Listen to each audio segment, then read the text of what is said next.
Hey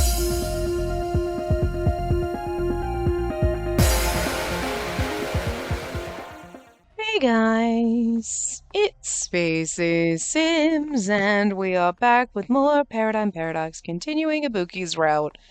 Let's hope it gets a little better, because I don't know, now we're in the point of, like, her being like, no, I'm totally afraid of him, and it's like, I don't know, I'm not buying it, and it's kind of making it, I don't know, I just feel lackluster about Ibuki's route, which is disappointing to me, because, like, he's one of the characters I liked, and now you're making him like you're making this route kind of just like meh. So anyway, I snuck out while Ibuki was distracted and started looking for my destination.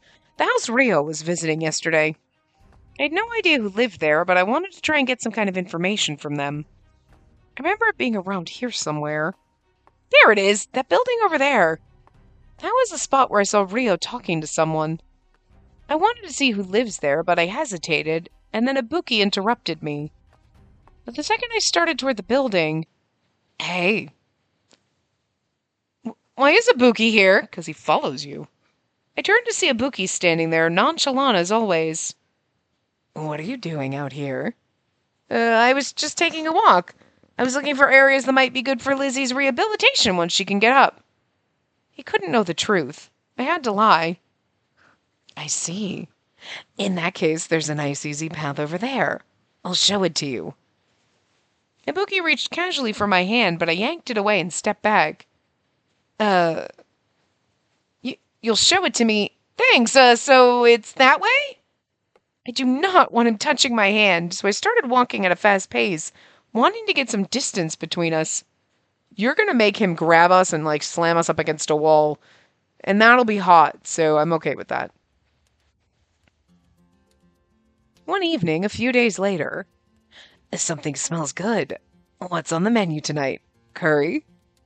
Yeah, I got a hold of some good spices.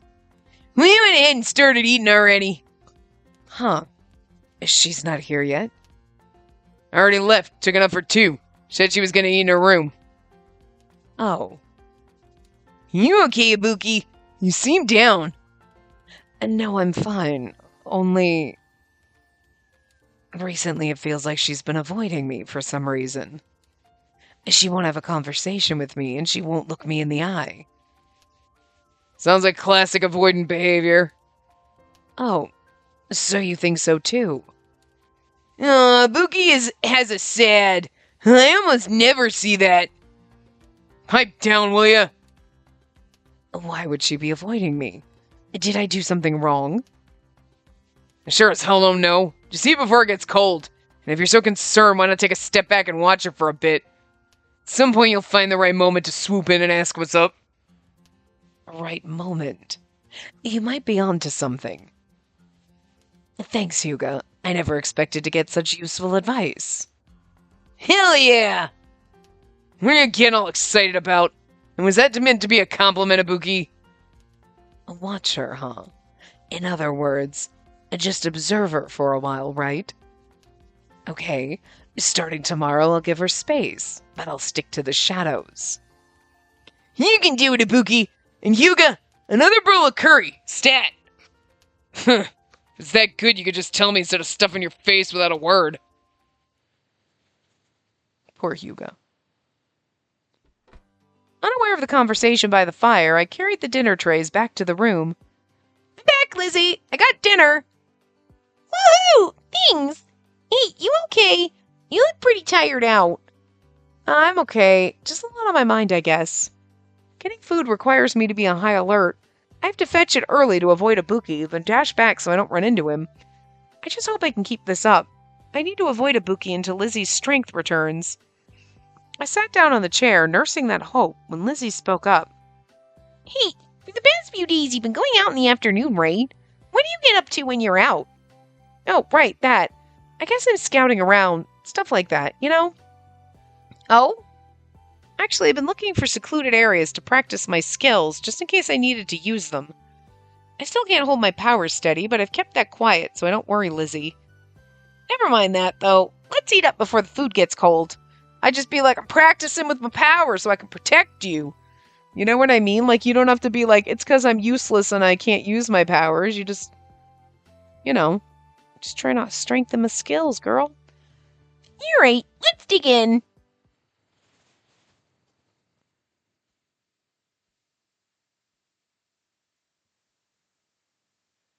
The next day, I snuck off to a private area to get some training done. I glanced around to make sure no one else was present. This spot should do for today. I didn't want Ibuki to track me down, so I'd been switching up locations whenever I went out to train. I think my psychokinesis has gotten a lot stronger since I started training. I was still bothered by how difficult it was for me to carry Lizzie when I first brought her to Tau. With my current strength, running like that would be impossible. I need to get much, much stronger. I focused in on a rock lying on the ground and tried to levitate it with my mind. I'll raise it up nice and high, then slowly move it over there, and I practiced by picking up chunks of debris and holding them in the air as steadily as possible. Ah, now that's what I need! My eye fell on a particularly large chunk of debris that was blocking the street. It looked like it could have been a wall once. Let me try moving that. I've never attempted to levitate anything that hefty before, so it should be great for my training. Besides, if I get it out of the way, it'll help the vectors move more freely, too. Lift up. I focused my psychokinesis powers in one spot. The debris shifted and slowly rose up with a crunch. Yes, it's working! I just need to keep it steady and move it slowly. My vector suddenly made a noise, breaking my concentration. My psychokinesis faltered, and all at once I felt the rubble's crushing weight. Panicked, I tensed up. The sudden jolt caused the chunk of rubble to shatter in pieces. One particularly large fragment hurtled at me. It's gonna hit me! I closed my eyes, bracing for impact, when... Huh? Nothing hit me, and when I opened my eyes, I saw the chunk suspended in midair. It never even came near me. What the... And that was a close one. Ibuki! My heart hammered when I saw him. I've been working so hard to avoid him, and here he was. But it should be fine. I was just strengthening my powers. Just hope he doesn't realize I'm training up for our escape. Ibuki lowered his raised hand, allowing the hunk of debris to come to a gentle rest on the ground. Are you all right? Thanks, I'm fine. I looked away, not wanting to give him a chance to see how flustered I was. It seems you lost your concentration for a second. Did something happen? Yeah, a vector stepped on a block and the noise distracted me. I lost my concentration for a nanosecond and I think I overcompensated by crushing the debris instead of lifting it. Ah, I see. So it all happened because of that block you lifted with your psychokinesis. Huh? You saw that too? I moved the block a few minutes ago, so I had no idea how Ibuki knew I'd done that. It just happened to be around, that's all. In any case, I'm happy you weren't hurt. But why are you playing around with your psychokinesis out there all by yourself? I was training. I'm working on building up my powers. I went ahead and said it. He already knew what I was doing, so hiding it was useless. Besides, it's not like training itself is suspicious. You're training your powers. Ibuki gave me a curious look. I nodded. I've been thinking about how I want to improve, even if I'll never be as good as you. Although, I mean, okay, so I'm starting to wonder, too, like, the whole, he's a monster and blah, blah, blah. It's like, okay, well, wait, but, like, are we going to magically change our mind because he starts to lose his power, so then he's, you know what I mean, like everybody else? But I felt like he was a different case and that wouldn't happen with him, you know? But, like, maybe that's the only way that then she'll get over him. Like, well, now he's turning into a normal human. He's losing his powers, so he's not as much of a monster. But that still wouldn't make much sense, you know? So that was training. Yukonami and the other test subjects were made to do something similar back at the research lab. Yukonami trained too, then. But the way Ibuki phrased that sentence makes it sound like he's never trained himself. I thought you were avoiding me. So all this time you've just been training alone? Oh, he noticed I've been avoiding him. Well, of course he did. I keep rejecting his invitations to hang out. Yeah, I'm shy, so I wanted to keep it private. So I'm gonna resume training now. Can I be left alone, please? I was trying to gently push him away, but Ibuki wasn't good at taking hints. Why? I'll be nervous if you watch. But if I stay and give you advice, you'll improve that much faster. You're trading the wrong aspects of your power. From my point of view, you're wasting effort. If you're going to train, don't you think it makes sense to do it as efficiently as possible? I guess so. I get what he's saying, but I'm scared. When he pressed me to make that decision, I realized his way of thinking is foreign to me. The fear I carried from that encounter was still fresh. At the same time, I could appreciate that his intentions toward me were nothing but friendly. My goal is to get Lizzie out of here, but I have no idea how to survive. I need to get stronger, and I can't afford to be picky about my methods. If I have to take advantage of someone's goodwill, then I'll just do what I have to. Okay, then, will you be my teacher? Certainly, but this is admittedly the first time I've taught anyone. Ibuki looked genuinely pleased. I felt a twinge of guilt, but I quickly tamped it down. Okay, so you're going to go from he's a monster to then he's going to be hold your hand like this and touch you, and you're going to be now I'm magically in love with him. Look, whatever. Ibuki came to stand beside me. All right. First off, your aptitude is great. You're just struggling with execution. You waste too much energy when you release your power. I waste energy? Not on purpose, but you keep trying to release more power than you actually need. You can get by with much less. Okay, try it again, but keep some in reserve. Just focus on holding it low and steady. Before long, you'll be able to do it by instinct. Do you use a sword to fillet fish? Of course not. Never play an ace if a 2 will do. His explanation made sense. It was very likely I was wasting power. Oh, I get it. So I should try to use the filleting knife from the get-go. I won't waste as much energy that way, right? Right. Your powers are currently unrefined, but you still manage to keep up with the blooms because of your innate talents. You're really something of a prodigy. A prodigy? More like a liability. All I do is flail around and waste energy, apparently. But it's hard to just talk about that kind of thing. It's more about sensing it. I know. I just thought of something. Ibuki turned to face me, and then grabbed me by the shoulders. Huh? What's going on? Just stay still, okay? Then Ibuki leaned in. His face loomed near mine, and I felt my cheeks heat up with a mixture of embarrassment and fear. Is he gonna... But why? What the... Huh? Ibuki bumped his forehead against mine. I was glad it wasn't a kiss, but I was still flustered. My heart thudding, I managed to squeak. What are you doing? Explaining with words will only slow us down. You'll understand better if we share our senses. This doesn't work often, but it should work just fine between you and me. With that, Ibuki gazed deep into my eyes. I mean, we could share a lot more than senses, but also senses, the sense of feel. Let's feel around each other is all I'm saying. What? Never mind. Look, he's beautiful and I love him, okay? I just wish they did a little bit better for his route, because, her being all oh, I'm so terrified of him. Girl, shut up. Take the crazy man. Concentrate on me. I'm going to share how it feels to use your powers efficiently. I had no idea what he meant, but I did as he asked and started to concentrate. Focus on Ibuki. Focus. Focus. A few seconds later, the spot where Ibuki's forehead rested against mine began to tingle. I feel like I'm starting to see something. Suddenly, I can no longer sense my body. Good. That's good. Focus on my presence. As Ibuki spoke, I was filled with a sensation that was impossible to describe. It was as if I was suddenly cognizant of my own capabilities. Wow, what's going on? I realized Ibuki and I had somehow become connected and were sharing the same sensation. I was able to understand what correctly using my powers actually felt like. The feeling was completely indescribable. So this is what he meant by sharing our senses.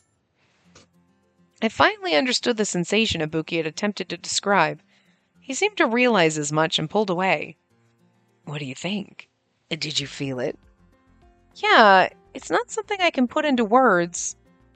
It was as if the surrounding area seemed to whisk itself away, leaving pure energy behind.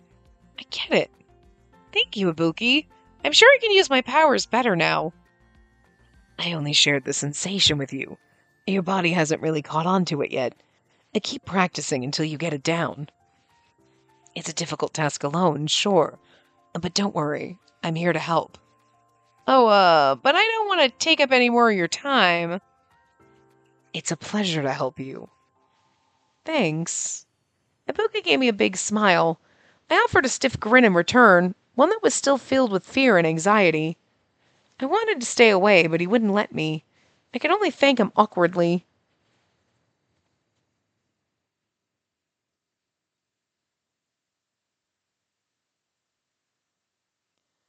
The next day, Ibuki started training me. Yesterday, you practiced levitating large objects using your psychokinesis, right? And that's one way to hone your skills, but there's another method that I think suits you better. A different method? What is it? Watch. I'm gonna lift one of these rocks and hurtle it straight at you for avoiding me, bitch! I'm just kidding. Ibuki stretched out his hand, and one of the large rocks by her feet rose into the air weightlessly. It stopped once it reached eye level. I'm levitating this rock with psychokinesis right now. I'm gonna stop, and I want you to grab it in my place. Huh? I really could have used more warning.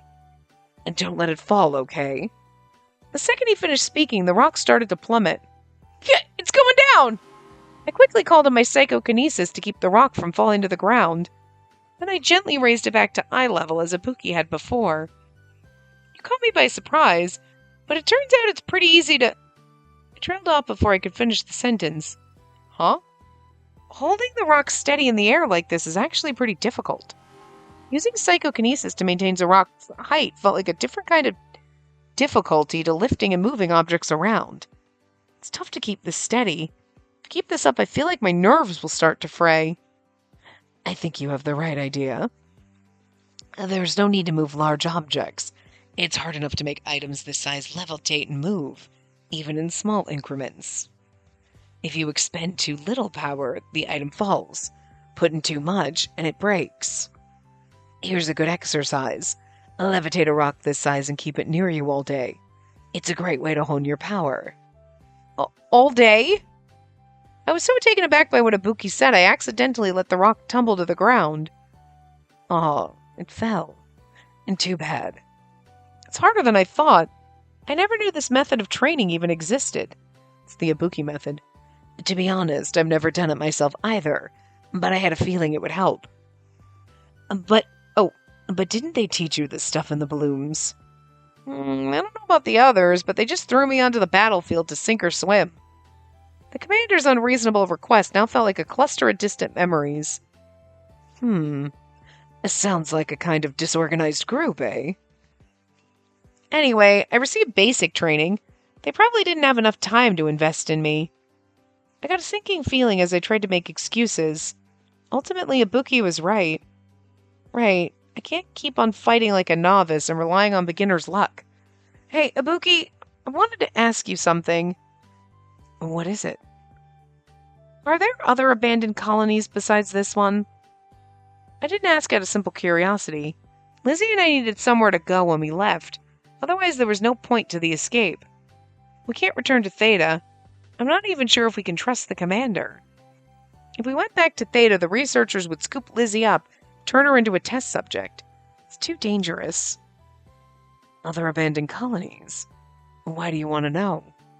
Oh, just curious. I was wondering if there are other colonies around where the Vectors can live peacefully.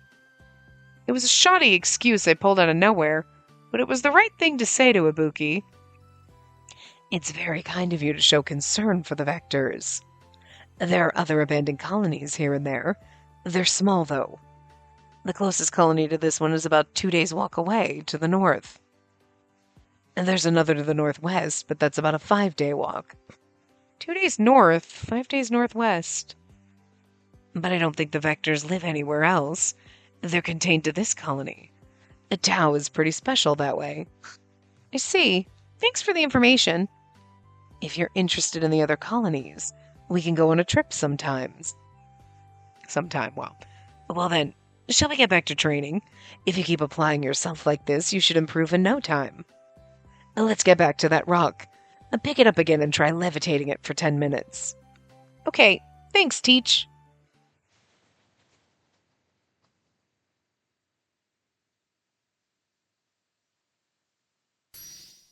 After that, I worked on training my powers every day.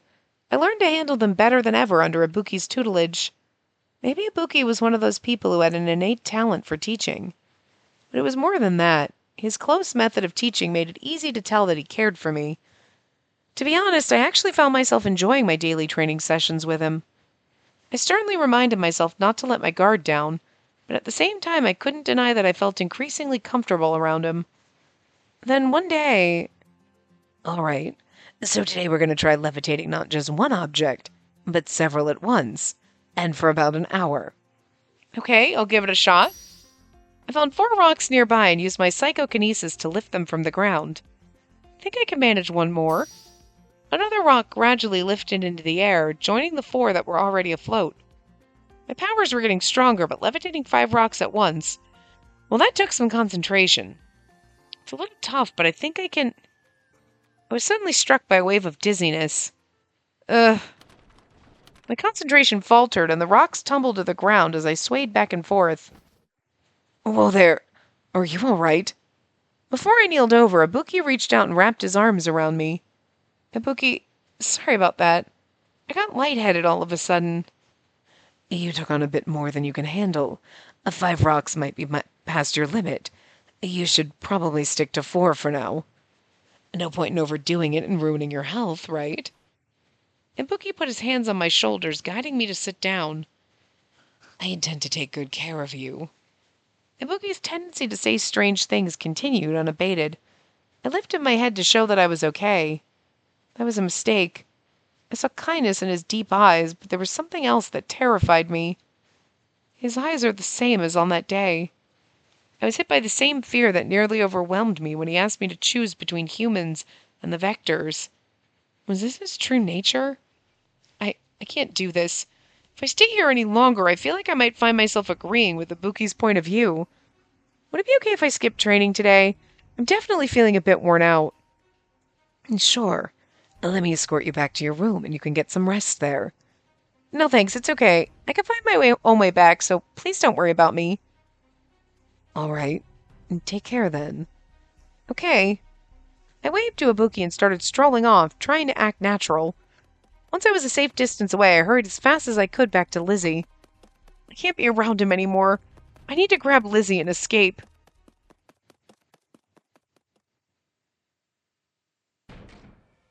I undid my transformation and burst into Lizzie's room. Lizzie! Welcome back! What's the big fuss about? Lizzie, we need to get out of here, now. I was in such a panic, all I could manage was that frenzied declaration, but Lizzie got the message. AC, it's time.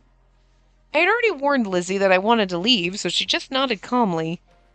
I'm really sorry. I didn't want to leave until your strength had returned. You've made your decision, right? I trust your judgment. The time is now. Lizzie picked up the backpack she'd stocked in advance, took my hand, and smiled. It was already dark when we left the building. Though we couldn't see as well, the darkness offered the best chance of slipping away without Ibuki or the others seeing us. Lizzie and I hurried as fast as we could, heading for the colony's outer wall. Lizzie, are you all right? Mm-hmm. She looked pale. I knew it was too soon for us to make a run for it. But I can't risk being around Ibuki any longer. I'd learned there was a colony 2 days' walk to the north, and another 5 days to the northwest. We had to head for one if we hoped to survive. The directions came from Ibuki himself, so no doubt he'd have an idea of where we were going. Still, we didn't have any other options. It's going to be rough on Lizzie to travel in her condition. If I need to, I can carry her. Thanks to my training with Ibuki, I was confident I could control my powers. I was sure I could carry Lizzie if necessary. We passed a house standing by itself when... Professor, I flinched as the door flew open. Someone's over there. Have we been spotted? A strange man emerged from the house. Who is that? The man's wide eyes indicated he was just as surprised to see 2 strangers in a place like this as I was to see him. You're... good evening. I had no idea what to say, so I gave a standard polite greeting. He couldn't know the real reason we were out here. We're just people who moved to this colony recently. Even as I said it, I realized it was a dumb thing to say. Telling him we moved here, won't that just make him even more suspicious? What I meant is that Settle down. No need to get flustered. The man spoke in a calm, soothing voice as he looked between me and Lizzie. Where are you off to at this hour? I can't. His voice is too much like Ibuki's right now, but like, whatever, it's fine. Oh, well, I knew I had to choose my words carefully, but at the same time, it was a relief to talk to someone who seemed to be a normal human. I felt some of the tension leave my body. That's when I realized we were at the house I saw Rio come out of the other day. I meant to go back and find out who lives here, but I never did. So does that mean this guy was the same person Rio was talking to? That girl beside you, is she your friend? Yes. She doesn't seem well. I don't believe she should be up and walking around at all hours of the night. What do you think? He had a point. Lizzie's breathing was labored, and she'd undoubtedly gotten even paler. Lizzie! I pushed her to leave, even though she hasn't recovered. I'm making it worse. Lizzie, I'm so sorry for asking you to leave. The stranger's remark might have saved Lizzie's life. I realized that if I continued with my plan, Lizzie might not make it. She should probably rest. Come inside. I'll give you something to warm you both up. But... The unexpected charity threw me for a second. Why was a stranger being so kind to us? I was suspicious. I was sure he had an ulterior motive. It's funny, though. I've never met this guy, but the way he talks seems familiar somehow. Told you it's Uncle Yashima. His presence is weirdly reassuring, too. Can't say how I know, but I'm sure he's not bad. I'll accept his offer. Lizzie really needs to rest, but I have to make sure I don't let my guard down. Thank you. That's very kind of you.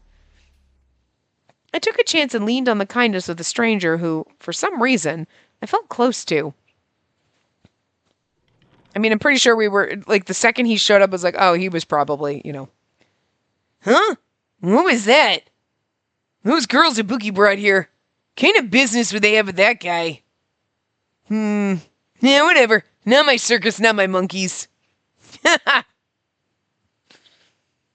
Interesting, though. The house was much nicer on the inside than the outside. It was clean and well supplied, like the building Lizzie and I stayed in. It's well maintained and has a nice lived-in feel. In fact, the house just has a soothing atmosphere overall. There was no sign that anyone else occupied the place. The man seemed to be living alone. He invited Lizzie and I to sit at the table before disappearing into the adjacent kitchen and returning with some mugs. You both look wiped out. Please, drink this and try to relax. The man held out steaming mugs of tea toward Lizzie and myself. We thanked him and sipped on the contents. It's delicious. Yeah, it's soothing too, isn't it? As the hot tea warmed us from the inside, I felt my tension thaw and melt away. How did this guy get his hands on tea leaves living out in the middle of nowhere? I wonder if he asked Rio to hook him up. Then another smell came wafting over the tea's fragrant steam. Something else smells good. Yes. Are you too hungry? I have some soup. It's just leftovers from dinner, but I'd be happy to heat some up. Soup, you said? My stomach's about to start an earthquake, but I don't want to impose. I looked sideways at Lizzie, who seemed to be thinking the same thing, but suddenly our stomachs both growled loudly in unison. Lizzie and I both hung our heads, cheeks reddening. Oh, to be betrayed by our rumbling stomachs! How embarrassing! If it's not too much trouble, I'd love some soup. Me too, please. There was no use in hiding our hunger. We asked for the food with voices barely above a whisper. The man smiled as he ladled the warm soup into bowls, which he handed to us. Go on, eat up. Thank you very much. Thank you muchly. Lizzie, will you be all right? I can feed myself some soup. The fact that I'm hungry proves I haven't been done in yet. We both placed our hands together in appreciation before carefully spooning up the hot soup. This is so good. The soup was a consommé broth, or consomme broth, whatever, I have no idea how to pronounce that for some reason, packed with plenty of vegetables and bacon. The well-balanced flavor was perfect. That makes me want fucking soup and noodles. The soup filled me up and left me feeling even more invigorated than the tea. This flavor, it's pretty similar to the soup Hyuga made. Maybe Hyuga made it and delivered a portion to this guy as well. Lizzie and I drank our soup down to the last drop. That was wonderful. Thank you. Once my full belly cleared my head, I realized it was beyond dumb to drag Lizzie away from the colony. She was still sick. She could have died on the road. If this man hadn't stopped us and invited us in, we could have met with a terrible fate. It seems your friend has some of her color back. The man looked at Lizzie as he spoke. But you still look worn out. Why not lay down on the sofa there and get some rest? Oh, no, I couldn't possibly take up your sofa. Please, I insist. I'm the only person living here. I have more than enough places to seat myself. If you want to reach your destination, then it's very important to make sure you're well rested before setting off, right? Lizzie, what do you think? All right, I'm not gonna lie. I could use some more rest. I helped Lizzie over to the sofa. She sighed with relief as she laid down. I'm so sorry. I pushed you too hard. It's okay. You don't need to apologize. More importantly, Lizzie gestured for me to lean in. I brought my ear down to her lips.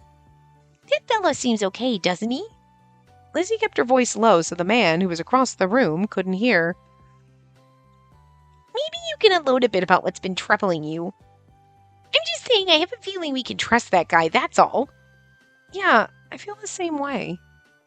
If Lizzie and I both got that impression that the man was safe, then it was unlikely we were in a trap of some kind. I'm going to try talking to him. I'll wake you up if anything happens, but for now, rest up. Okay, I guess I'll doze for a while.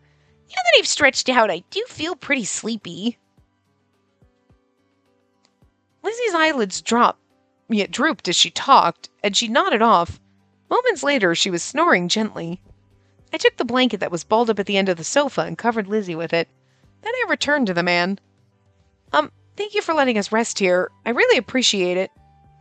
I'm pleased to have such rare guests. When you live all the way out here, you don't get many opportunities for conversation. His words made me think of Rio. I guess Rio doesn't count as a rare guest. That means Rio's probably a regular visitor. But I felt like now wasn't the time to ask about his relationship with Rio. You caught me by surprise, that's for sure. I never would have expected two young ladies to come around at this time of night. Given your friend's condition, it was clear you two were going through something. I couldn't just turn a blind eye to your plight. Such a good thing you reached out to us. I needed to stop, calm down, and think things through. If we just went outside... My pre-soup actions seemed more and more irrational as I reflected on them. We're just total strangers, though. Why are you being so kind to us? The man chuckled at my question and shrugged as if to suggest that his aid was no big deal. Does one need a reason to be kind? I suppose not. All I knew about this man was that he lived in this house alone. That, and he was clearly a good person. But why is he so isolated? What's his connection to the Vectors? There was so much I wanted to ask. You said that you live alone. But how long have you been here? Oh, a long time now.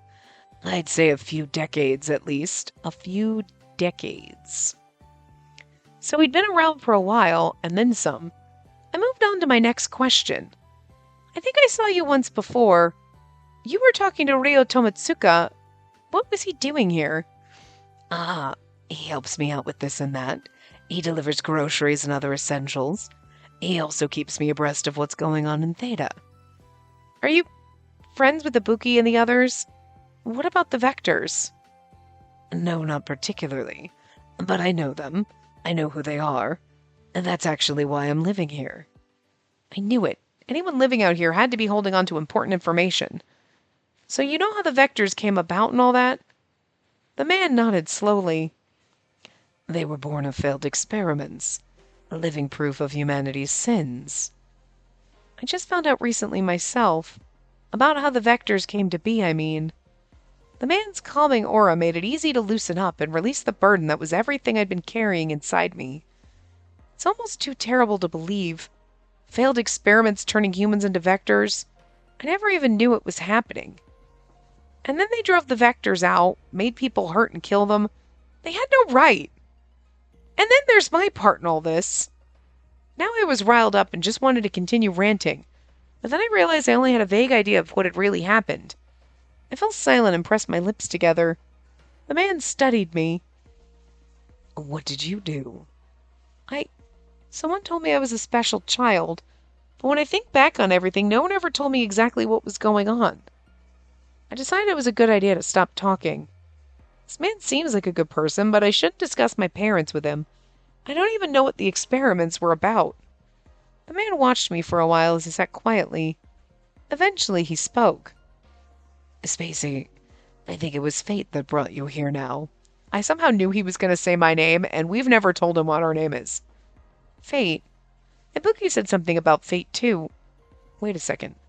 Something the man said struck me as odd, but it took me a few moments to nail it down. How do you know my name? Because he's Uncle Yashima. Like, but also, I mean, to be fair, he could have known who I was. Oh, yeah, Spacey's here, and, like, her friend Lizzie, like, you know, because he obviously knows who they are, and, like, whatever, but he doesn't seem to have much interaction with them. But it's fair, like, to assume that they could have told him, but no, it's because he's Uncle Yashima. Neither Lizzie nor I had said our names while in the house, but the man used it with familiarity. Wait, did Ibuki and the others tell you? I was just guessing out loud. The man shook his head. Of course I know your name, and I know Miss Shinanome's name as well, but I didn't learn them from Ibuki or Rio. I know because of who I am. We're finally getting the reveal. Who I am? The way he phrased it made something in my brain click into place. The man had been familiar from the very start. The way he talked was particularly revealing. Felt like I'd heard him in the past, but not his voice, as strange as that seemed. There was something about his sentence structure. I told you when I first saw there's a mysterious dude that I think and like whatever, and then we met the professor and I was like, okay, it's him, and yeah. I said that you shouldn't blame someone for betraying you if you put your trust in them, but I sincerely hope you won't have to go through that at all. I pray you'll find someone you can truly believe in.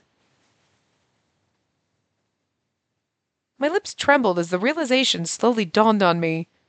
Are you Uncle Yashima? The man, that is Uncle Yashima, smiled in answer to my question. Indeed. You've grown splendidly, Spacey. And now they give him a name. He's not just the professor. Now he's Yashima. Are you serious? Is it really you, Uncle? I've been wanting to see him for so long.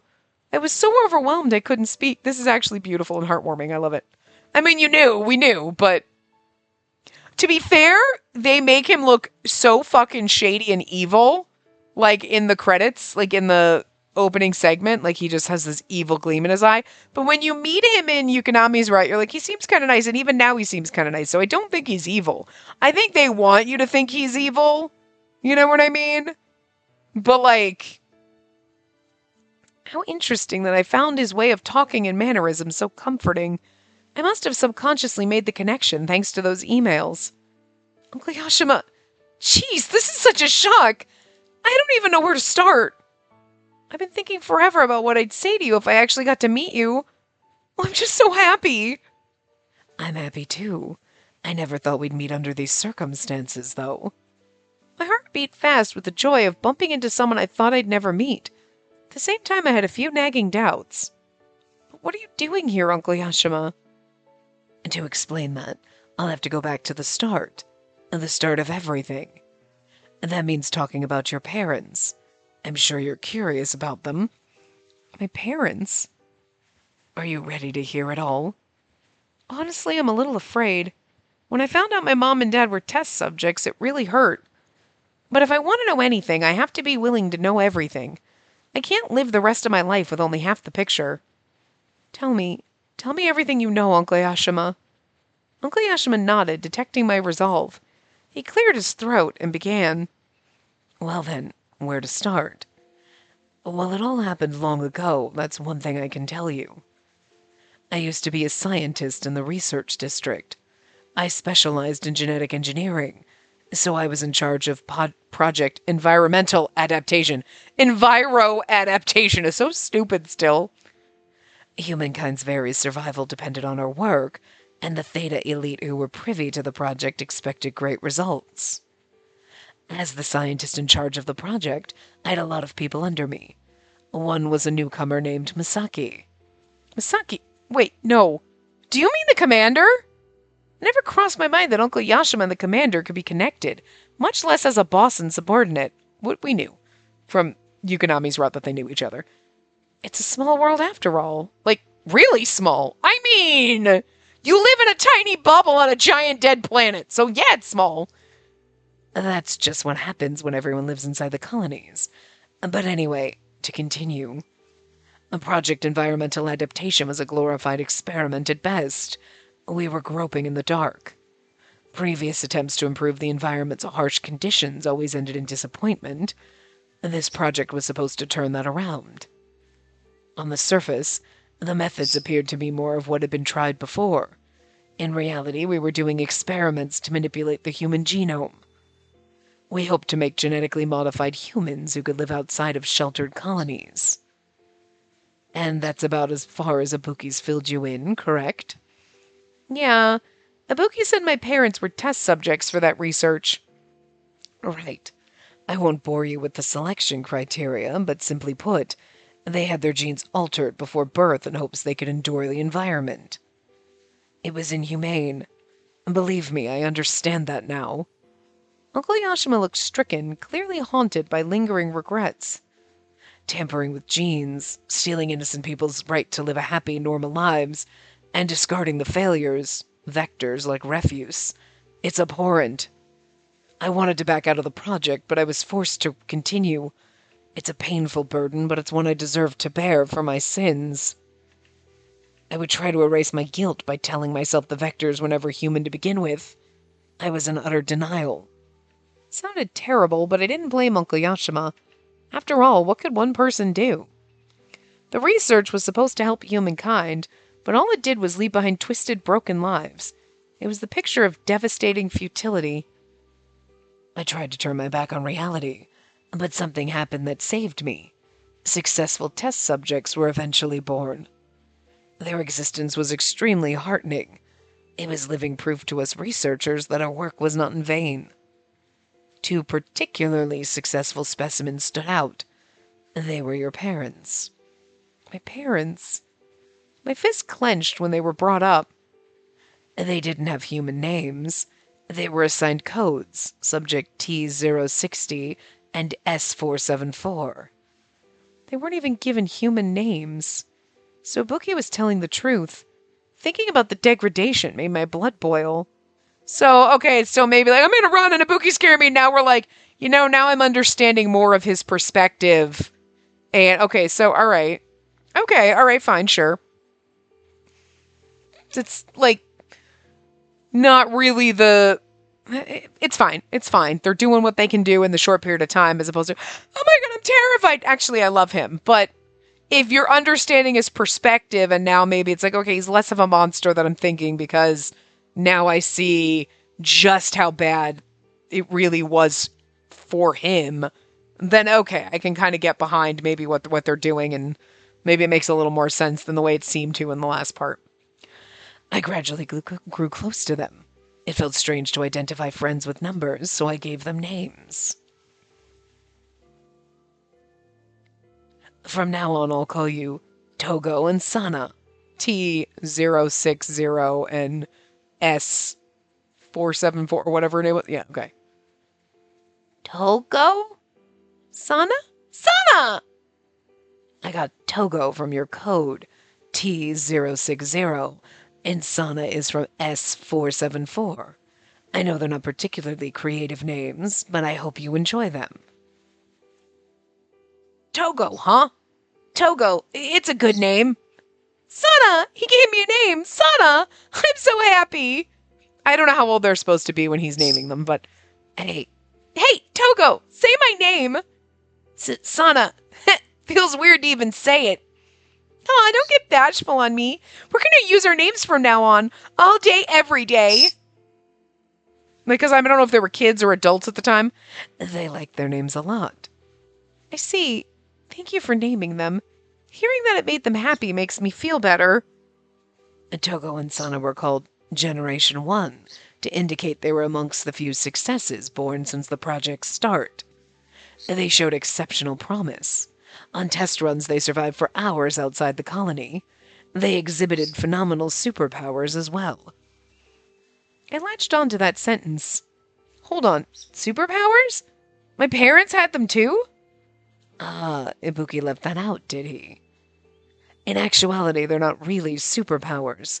They're more like powers that arise spontaneously as a byproduct of the genetic tinkering. A byproduct. Everyone acted like my powers were a totally normal thing, so I never thought to question it. I remembered Ibuki telling me the Bloom's members were all born in labs from the same research. The heavy thought now weighed even heavier. Oh, hold on a second. Okay, so I had to stop for a hot second, and then I come back. I'm recording, I'm doing all this, I'm looking. The fucking thing wasn't recording. It was recording, but it wasn't. And I'm livid because it also was frozen, like, on a segment that I feel like the line, I'm like, maybe it was a line that I just read. But I read a couple of minutes, I'm sitting here for like 5 fucking minutes reading and then my recording software just stopped working. I've been fighting with it for the past couple of minutes trying to get it to work again. So, like, I have no idea what the hell happened. But, like, what the fuck? Seriously? So anyway, hopefully this is working. But let's go back and reread the shit that I just goddamn read to you. I swear to fucking God, guys. I swear. Anyway, there's a restricted section of the research district that resembles a small town. Test subjects can live there freely. I coerced the complex out of the higher-ups by telling them that any undue stress placed on the subjects might jeopardize the research. They lived isolated lives, yes, but at least they had a little privacy. It was a rare example of conscience from the researchers. It's good to know they had something resembling a human life. Your parents were the project's beacon of hope. But more than that, I came to enjoy their upbeat positivity. Born under such circumstances, it's a miracle they were so kind-hearted. Our friendship deepened. Even though I was the overseer of the project, I did my best to give them special attention. But one day I noticed their powers were gradually losing potency. The same had happened to other successful subjects, so I understood right away. Togo and Sana had fallen in love. Love. My heart jumped in surprise at that 4-letter word. I couldn't even begin to guess what kind of effect falling in love would have on their lives. Uncle Yashima clued me in. Falling in love naturally weakened their powers. We still don't understand the biology behind it, though. I mean, so then I'm... like, I've been thinking about this, but I didn't say anything when I recorded this the first time 5 minutes ago. So, because I was like, originally thinking, well, maybe Ibuki's special and he's not going to lose his powers, but our parents were losing their abilities. We don't because we're born from those people.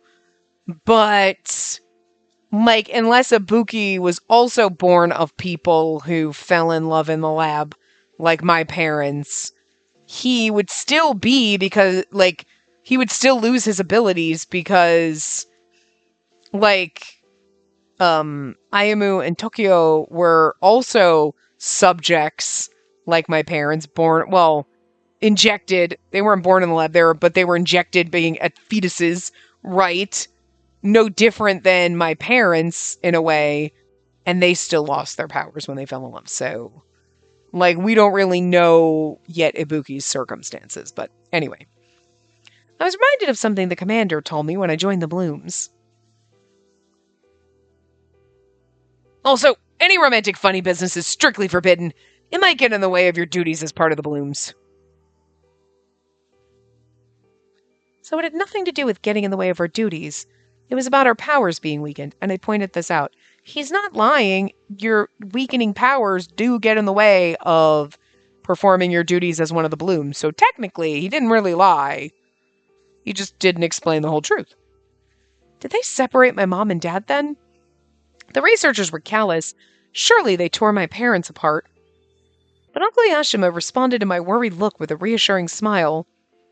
I employed a little trickery to make sure the other researchers never found out. We'd always forbidden the successful subjects from becoming romantically attached, but I couldn't bear to pry those two apart. I couldn't force Togo and Sana apart.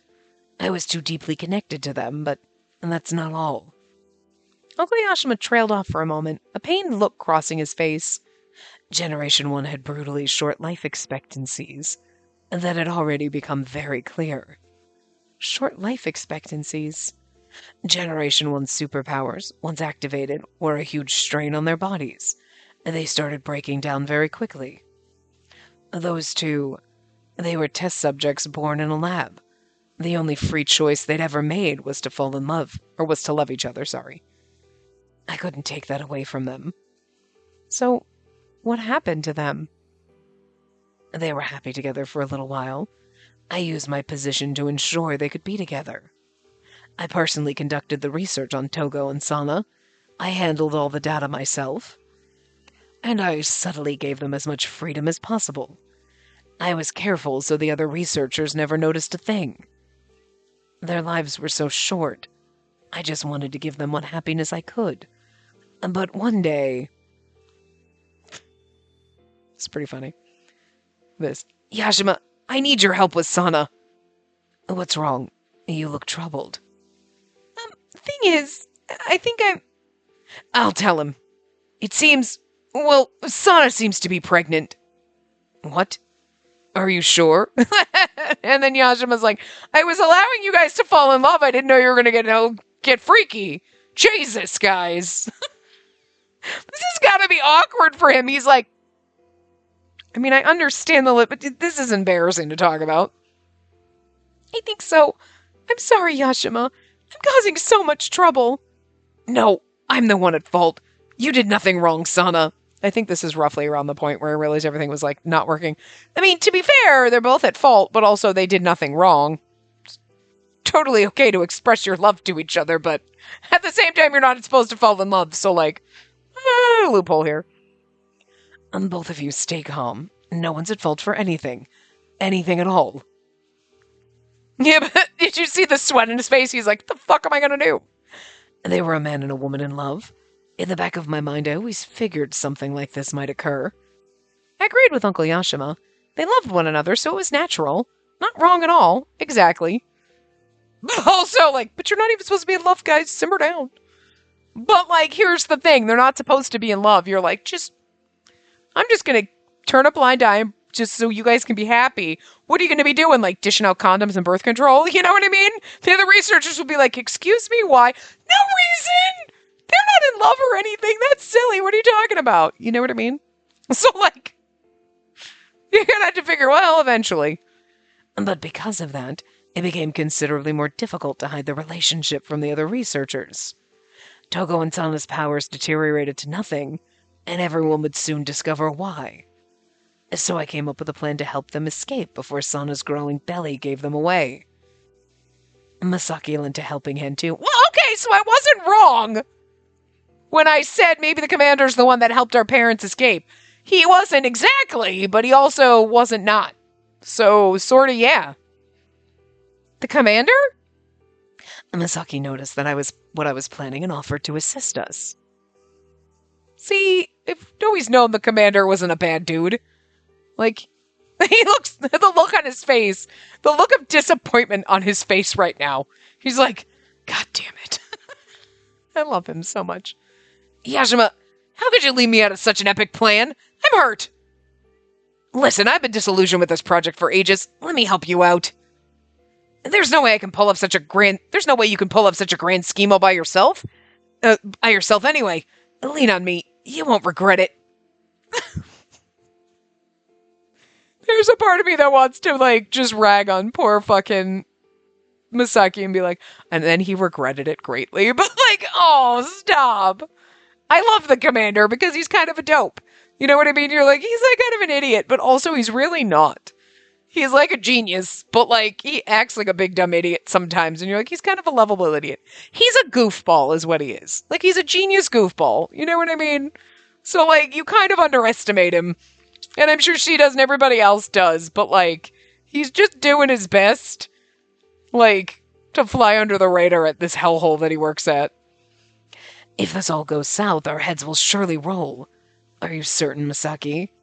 Of course. I respect both your leadership and your ability as a researcher. But more than all that, I like how you never lost sight of your humanity, even in the midst of such inhumane experiments. My humanity? Well, I could say the same for you. I was never one to rely on others. But I needed someone trustworthy on my side if I wanted to save Sana and Togo, so I accepted his help. I can't believe the commander did that. I dismissed the commander as an airheaded goofball. He's a genius goofball and a sweetheart. Still an airheaded goofball, though. Maybe I should have tried having a serious talk with him. He may come off as a flake with his head in the clouds, but don't be fooled. He's a man of integrity and passion. With Misaki's help, I managed to smuggle your parents out of the research district. I prepared everything they needed for life on the outside, including ID papers. That's when I also came up with your family name, Takanashi. Oh, you gave me my name? I've always liked it. Uncle Yashima chuckled, clearly pleased. Then he continued with the story. Togo and Sana lived peaceful in the residential district for a time. You made a nice family, even when you were in Sana's belly. And now that I think about it, that was really the only time the three of you were all together. Intense feelings suddenly surged through me to know that I'd been loved by my parents. Before too long, Sana gave birth to you. She died shortly thereafter. Togo was not far behind. That's kind of sad. Yashima, I have one last request. My child, our daughter, please take care of her. I can't stand to think of her suffering the way we did. Please save your breath. I know what you're asking me to do. Your child was born of two particularly gifted Generation 1s. There's an excellent chance she's inherited superpowers.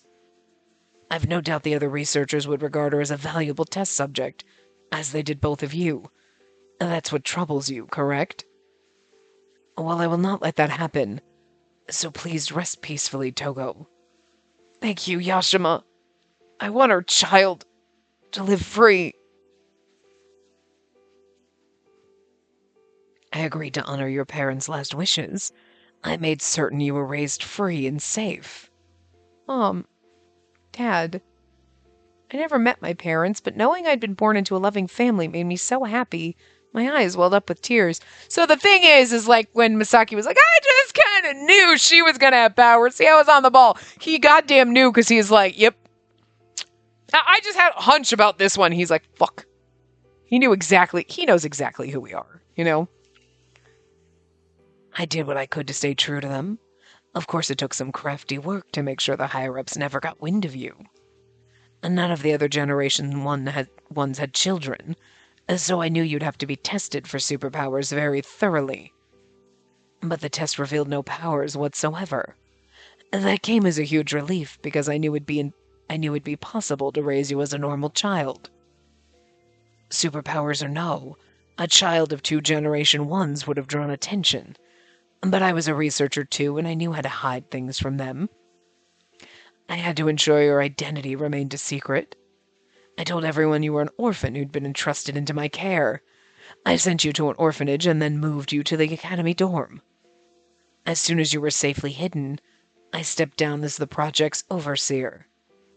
As for the disappearances of Togo and Sana, Misaki helped me pass off a story about how they'd escaped Theta, fate unknown.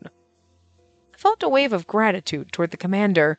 Seems like he'd always had a talent for subterfuge. See, I told you, though. You kind of knew. Again, you definitely knew in Kamui's end where we're trying to go rescue him, and you're like, and there was just no one around, and you're like, the fucking commander did that. You know he did it. He had something to, he's always been looking out. And when you're like, I'm never going to fall in love, he's like, damn it. I think even though he had to give you that warning, he was really hoping that you would fall in love. You know what I mean? He's like, please, God, fall in love with one of these fucking boys and just so somebody doesn't have to have powers anymore. And then maybe you'll lose your ability and then nobody will research on you, you know? And also why he protected us and stopped us from the researchers were like, oh, new girl, he's like, she's new, let's not. You know what I mean? Because then he knew that they'd figure something out and he was trying to protect you. Like, he's been doing all those things from the very beginning, and I've been saying that since the very beginning, so. Not shocking that it finally comes out that he's not as shady and douchey as everybody keeps making him out to be sometimes. Although I feel like they've done a good job with, like, you know, being like, everybody being like, oh, the commander's so useless and douchey and shady. And then you're like, but no, not really. You can tell he's not, so. while the characters sometimes think he is, you can tell he's not, and the story kind of paints a better picture of him. But now, even if you doubted him ever, here you go. After I stepped down, I left the research district altogether. I vowed to spend the rest of my life watching over you. But as long as I stayed in Theta, there was a chance your parents' disappearance might be re-examined. And that would be a threat to you too. So I decided to move. Now I live here, the very colony to which I've banished countless vectors. But I asked Misaki to watch over you in my place and give you whatever you needed in Theta. Yeah, I think I'm ready to leave research work behind. I've just had my fill, you know? From now on, I want to do work that's meaningful. Something that involves being around people. Maybe a school teacher. What you think? So that's the reason the commander became a teacher? Uncle Yashima nodded as I sat, dumbstruck. Misaki agreed to keep a close eye on you in my stead. That's why he started to work at the academy. I hoped he would take care of you in Theta, but I never imagined he'd come up with such a method of ensuring you'd stay safe. Misaki was the one who set up our line of communication by forwarding my emails. He may have been my subordinate, but he's the smarter one. So the emails we're getting from Uncle Yashima are coming from, he's subterfuging so nobody knows where they're coming from. That's kind of adorable. I had no idea. Uncle Yashima and the commander have been looking out for me this whole time. My chest swelled with emotion and my eyes burned. The tears I'd tried to hold back brimmed over. I was loved by my mother and father. They risked everything to bring me into this world.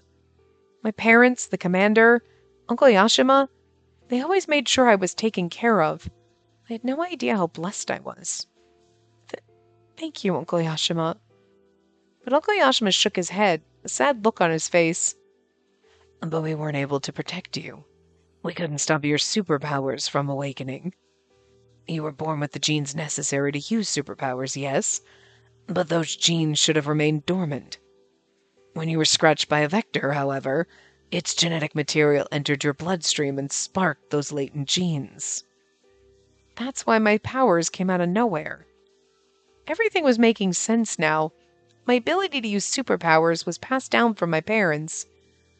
I wanted to make sure your genes stayed silent, so I always tried to watch over you. Unfortunately, I failed. Uncle Yashima leaned forward and looked down at the ground gloomily, but I shook my head. Don't apologize. I'm grateful to you, Uncle Yashima.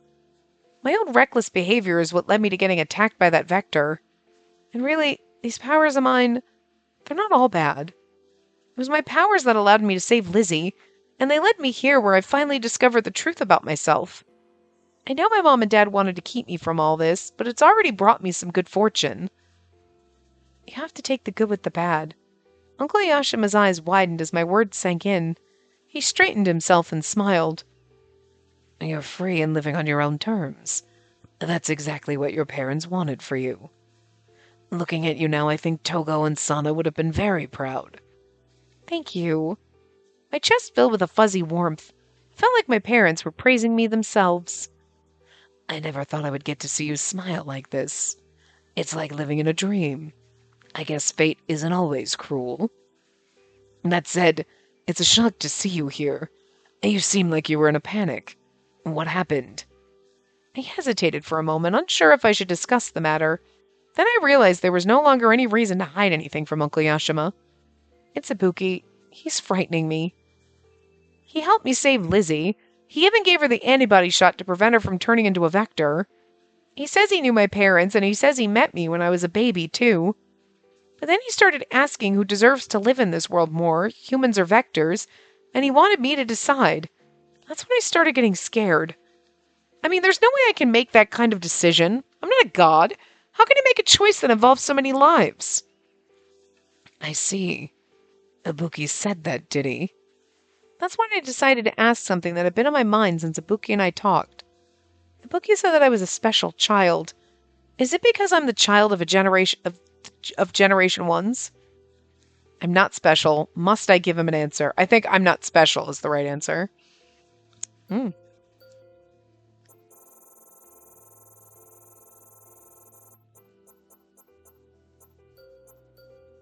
Save file 3, okay. What did I say? I'm not special. Yeah, I'm not special. But I'm not special at all. Everyone in this world is special in their own way, but I don't think that's what Ibuki meant when he called you special. Then why would Ibuki say something like that? Why does he want me to decide? Uncle Yashima was silent for a moment before speaking again. This is going to be a long part, but that's okay. But I don't understand Ibuki's thought process either. But based on his background, I think I can hazard a guess. I'll tell you what I know. Oh, never mind. We'll find out more about Ibuki next time. Oh, and Ibuki's out here searching for us. Look at his little sad pouty face. Anyway, we'll find out more next time. So I'll see you guys next time. Remember to give the video a big thumbs up and subscribe to see more.